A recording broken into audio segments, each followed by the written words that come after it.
module that we are going to talk is about DevOps overview.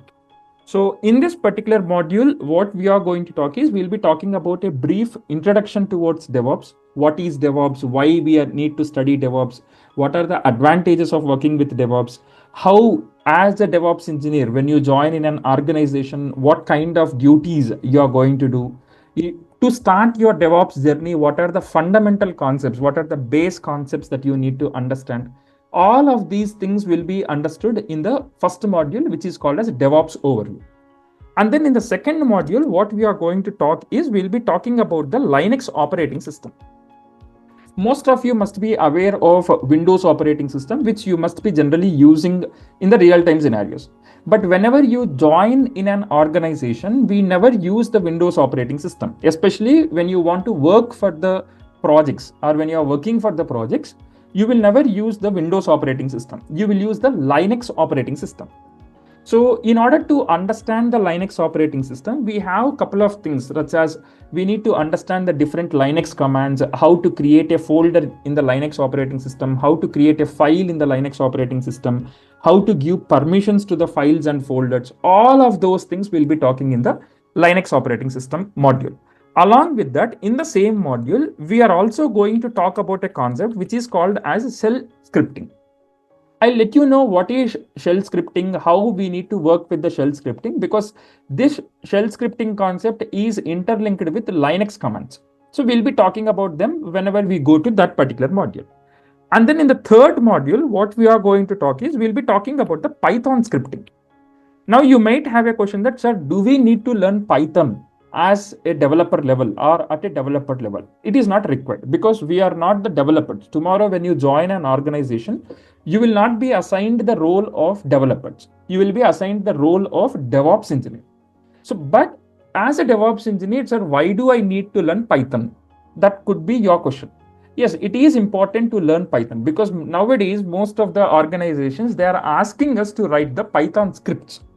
But again, it's not mandatory to know the Python scripting, but it is good to have an idea about that. Okay, it is good to have an idea. Now, you might have a question like, sir, for interview purpose, do we need to learn Python at a large scale? No, it's not required. Because as I said earlier, you are not a developer, or when you join an organization, you will not be assigned the role of developer. Whatever the DevOps engineer point of view, the Python is required. That level, if you understand or if you know the concept, that is more than fine. Okay, that's the third module that we are going to look. And then the fourth module that we are going to see is known as a Git and GitHub. Maybe some of you must be aware of what is Git, what is GitHub and all. So Git and GitHub in a simple terms is nothing but your Google Drive. Let's say you have your Google Drive. Whenever you create an email, you will get a Google Drive account also. A 15 GB of capacity Google Drive account also you will get. But in real time, nobody, or we should not use Google Drives to share the files or to upload the files or to download the files. There is a common platform to do that. Any work that you join, any software industry that you join, irrespective of the role that you are joining, whether you are a DevOps engineer, whether you are a developer, whether you are a testing team, doesn't matter what your role is, Git and GitHub are very, very essential elements for anybody. And similarly, for DevOps engineers also, it is very important to understand what is Git and what is GitHub. That's our fourth module. And then in the fifth module, we are going to talk about a tool which is known as Maven. What is Maven? What is Maven architecture? How we need to work with Maven? All of those things we are going to see it in the Maven module. So here I am just giving you an overview about the tools. I am not going into the details of them. Whenever we complete a particular module, whenever we are jumping into the next module, obviously we'll be discussing in-depth details about each and every tool that I am mentioning here. So don't think of, I'm just giving you an overview here. So just have an idea that, okay, these are the tools that I am going to learn. Just for your understanding, I'm mentioning this. And then once after we complete Maven, then we are going to work with another tool.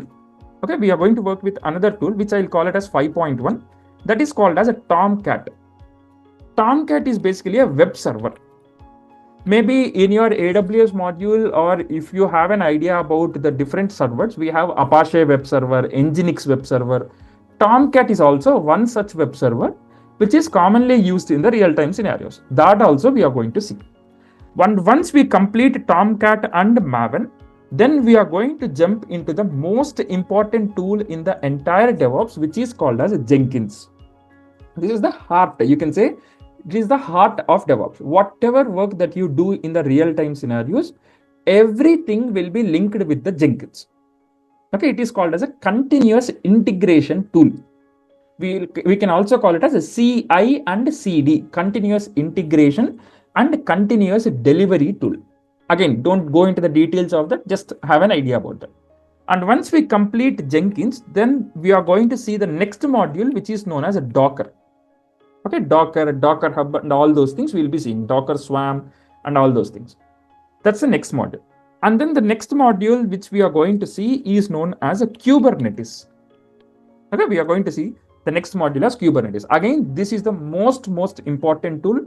You cannot neglect this tool. Even though this tool, most of the people will say that this tool is little complex to understand compared to the rest of the tools. These tools are quite easy to understand, but people say that this is a little complex tool, but it is my duty that you won't feel any kind of complexity in learning the tools. That's my duty. I'll take care of all those things, how to make you understand each and every tool and all of those parts. And then the next tool that we are going to learn is known as Ansible.